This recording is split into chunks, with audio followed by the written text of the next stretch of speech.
couple of things when it comes to the Wu flu, the coronavirus.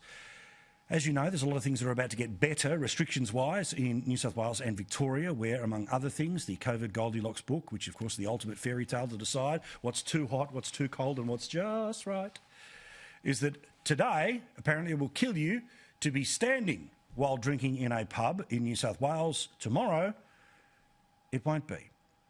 Apparently, on Friday, it was going to kill you if you weren't wearing a mask inside a cafe, but from Monday in Melbourne, you won't need the mask when you're at a cafe. But without doubt, the biggest news over the weekend is this absurdity, this bizarre situation where two German tourists were able to come in from an overseas flight and made it through all of the different security checks and then just went straight to domestic. They didn't go where every other person, including our Prime Minister, has had to go, which is 2 weeks in quarantine. No, they instead made a turn, got onto a plane, went to Melbourne. So now there's a concern about anyone who was catching that flight to Melbourne, and I'll give you the details of it a little bit later, that you may well have been exposed to the virus. Now, I hope these ladies don't have it, but why were they able to move at all? Now, without doubt, New South Wales has been the gold standard when it comes to dealing with coronavirus for two very big and very obvious reasons. One, thousands more people are coming overseas and staying in New South Wales hotels, yet the breaches are very few and far between. And secondly, when there is a little outbreak, they throw everything at it when it is in its teens or 20s, or even when there are 40 cases.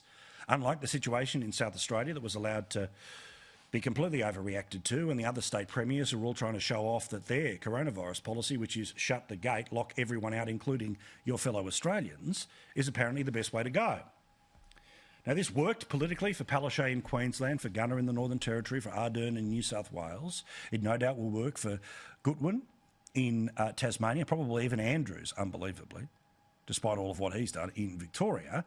But we all know the next cab off the rank when it comes to an election is Western Australia, where they don't have the contact tracing, where they don't have the QR codes, where their system simply is, if you're from the east, then somehow you are diseased, but thanks very much for your tax dollars. It helps pay for, among other things, Medicare.